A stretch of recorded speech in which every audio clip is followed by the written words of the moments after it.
From the beginning of time, each passing age has left behind some vital knowledge that has helped make this world of ours a better place in which to live. Knowledge that has made possible the countless conveniences we all enjoy today. We look upon them as our natural right, take them for granted, and once having used them, give no thought to days gone by when people did without even the simplest of all these hard-won benefits. Yet, nothing in today's wonderful world has come to us perfect from the start. Every development has been advanced through relentless, never-ending struggle for improvement. Transportation has sprouted wings to whisk us over the span of a continent in the space of a few pleasant hours. Today, the iron horse travels faster and smoother in lighter, streamlined form. Voyage by water now provides all the comforts of home in huge, swift luxury liners. The automobile has come of age, offering speed, safety, ease, and dependability undreamed of only a few short years ago. Communication has made equal strides, improving its earlier marvels and developing newer miracles, like radio and television, that add to our pleasure and welfare. In the world of industry, modern machinery lightens man's labor, lifts giant burdens far beyond mere muscles, frees hand and eye for still greater skill and precision. Yet today, as for ages past, the constant search for improvement continues, for time is the greatest factor of all true progress. Time and its ever-increasing heritage of knowledge. And in this march of civilization, one great force has steadily contributed more and more to our material welfare. Today and for the years to come, the world looks for better things, for better living, through chemistry, the science that has played a major part in the perfection of practically everything we use, the science that has carried us beyond the machine age, on into a world of new materials that are not found in nature. And throughout the entire chemical industry, no name more honored than DuPont, contributor of many products that make life more secure, more beautiful, more livable. Among others, products like Duco, whose glistening, durable beauty of finish complements the mechanical perfection of modern motor cars. DuPont cellulose film, sold under its well-known trademark, cellophane. DuPont dyes that brighten up our lives and the clothes we wear and everything about us. DuPont plastics that give new form, beauty, and permanence to countless familiar objects. DuPont neoprene, man-made rubber that fills many uses beyond the ability of nature's own product. DuPont rayon that makes life more luxurious, more beautiful for everybody, everywhere. Rayon backed by more than a century of DuPont chemical research. An outstanding gift of chemistry, rayon has swiftly climbed to the forefront of fashion within the space of a few short years. Today, rayon fabrics enhance luxurious creations from fashion headquarters here and abroad. Today, no other textile fiber makes so many types of cloth as rayon. Sheer fabrics, heavy fabrics, rough fabrics, fabrics that are bright, fabrics that are dull, fabrics that wash perfectly, fabrics that dry clean beautifully, that cut, tailor, and fulfill every other textile duty for which each is suited. Just as with silk, wool, linen, or cotton, all these properties depend on how each fabric is made, its construction, dyeing, and other finishing operations, as well as the quality of the yarn used. The fact that rayon yarn successfully meets the requirements of textile makers and users is one great reason for its rapid growth and wide acceptance within the space of comparatively few years. Hundreds of millions of pounds of yarn are required each year to meet the ever-growing demand for rayon fabrics. Today, rayon brings new beauty and luxury within the reach of everyone, for every apparel use, in every room of the home. Woven, knitted, braided, in exquisite textures, patterns, colors, rayon fabrics brighten practically every household in the civilized world. A product of test tube and retort, it is obvious that better rayon means better chemistry. Rayon by DuPont enjoys a heritage of leadership unsurpassed in the chemical industry. Rayon by DuPont sets the pace of textile progress with its promise of still finer, still better things to come. Many of us think of rayon as a type of cloth or fabric that comes in a wide variety of textures, weights, and finishes. Actually, It is the basic material from which such fabrics are made.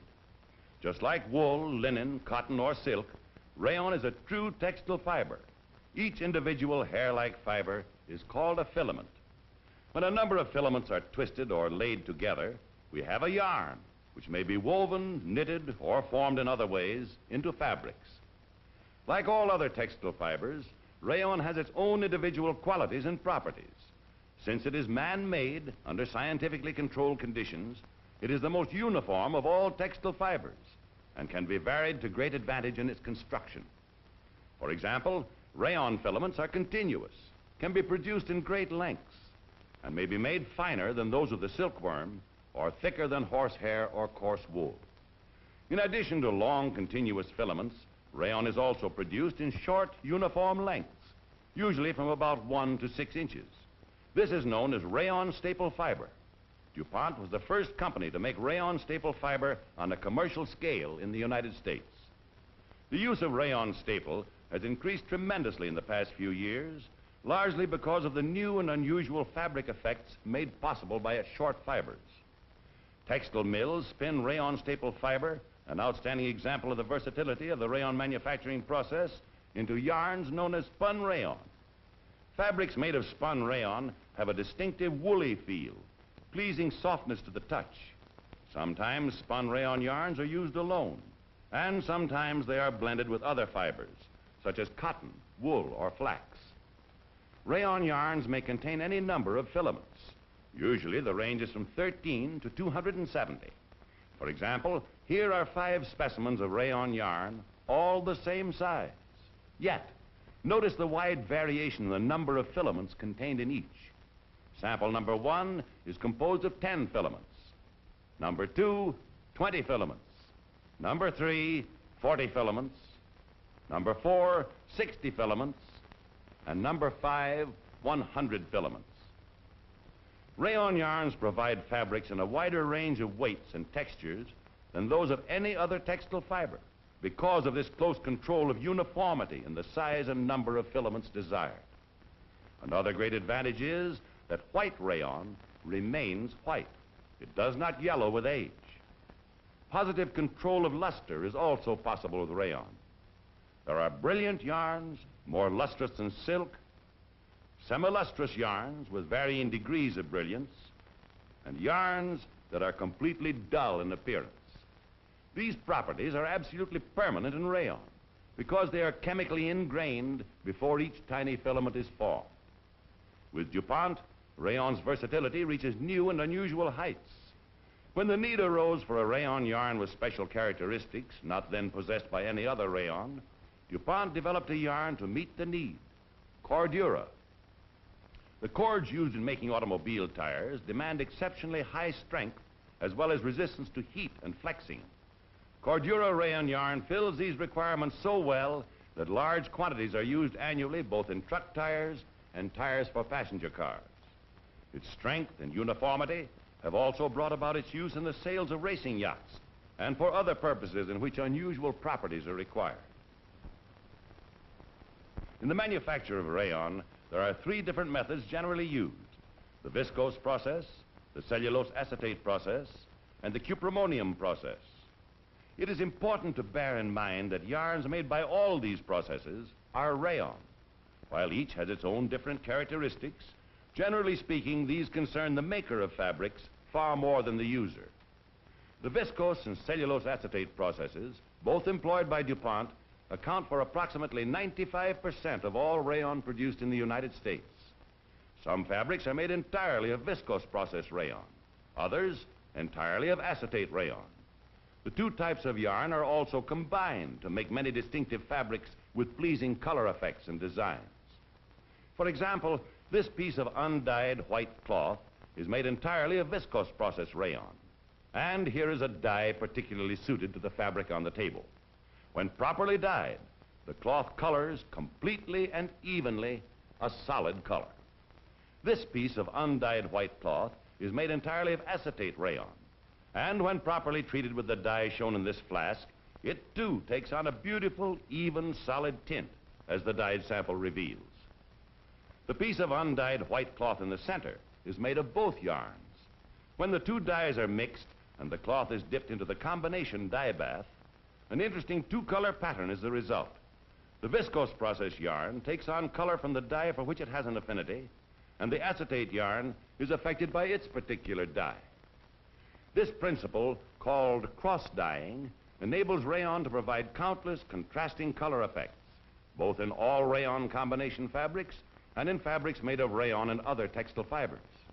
From all this, we begin to realize that both yarns are extremely valuable and distinctive additions to the limited group of other important fabric sources: linen, cotton, silk, and wool. Both are rayon, a man-made textile fiber that has opened up new fields of textile beauty and utility. As with other sources of textile yarns, nature supplies the principal raw material from which rayon is made: cellulose. Cellulose is the main constituent in all plant life. If we examine a tiny cross-section of vegetable matter under the microscope, we see a series of minute chambers or cells joined together by a binding substance.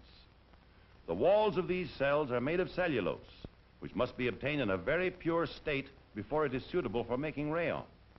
That means all other materials have to be carefully and thoroughly removed. In finely equipped laboratories, each lot of purified cellulose is carefully analyzed by a series of thorough chemical tests. The highest standards are rigidly maintained, and none but the best cellulose gets by these exacting technicians. The extreme degree of skill and care employed here ensures fine cellulose, the only kind of cellulose from which fine rayon can be made. The methods of making rayon by the viscose process and the cellulose acetate process differ widely, but in both cases, manufacturing can be roughly divided into three major steps. First, cellulose is changed into liquid form. Second, the liquid is drawn out into very fine streams.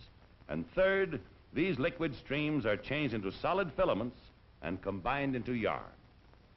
To get a rough idea of how these changes are accomplished, let us quickly run through the steps involved in the manufacture of viscose process rayon. We begin by softening the cellulose in a solution of sodium hydroxide. After a proper amount of time, the cellulose is squeezed to remove excess liquid. The soft, moist pulp that remains is known as alkali cellulose. Next, the material is thoroughly torn up into crumbs, which must be aged for many hours, during which chemical changes take place. Then the addition of a liquid called carbon bisulfide causes another chemical change. The batch shrinks in volume to about half its original size. Its color gradually changes to a brilliant orange, which gives this step its name, xanthation. When the orange-colored crumbs are dissolved in water, containing a small amount of sodium hydroxide, the result is a syrupy liquid, much like honey in appearance and flow, called viscose solution. This is the spinning solution. So far, we have seen nothing that looks like a textile fiber, but when we drop a slender stream of the spinning solution into a hardening bath, notice what happens. It congeals immediately, changing from a liquid into a flexible cellulose thread-like material, a crude form of viscose process rayon. In producing rayon by the cellulose acetate process, the spinning solution is made in an entirely different way. When the solution is exposed to the action of warm air, the acetone evaporates, leaving a solidified substance, a crude form of cellulose acetate rayon, which, as its name implies, is a chemical compound. While these rough demonstrations reveal the basic steps of the two processes and their differences, actual manufacture is a complicated and elaborate development of these apparently simple steps. Every operation must be precisely controlled. Extremely fine limits of time and temperature must be maintained. Every ingredient used must be of high purity. Proportions must be exactly calculated. When we consider that every detail must be carried out with laboratory precision, it becomes obvious that only a great chemical organization can produce huge quantities of rayon yarns of DuPont quality.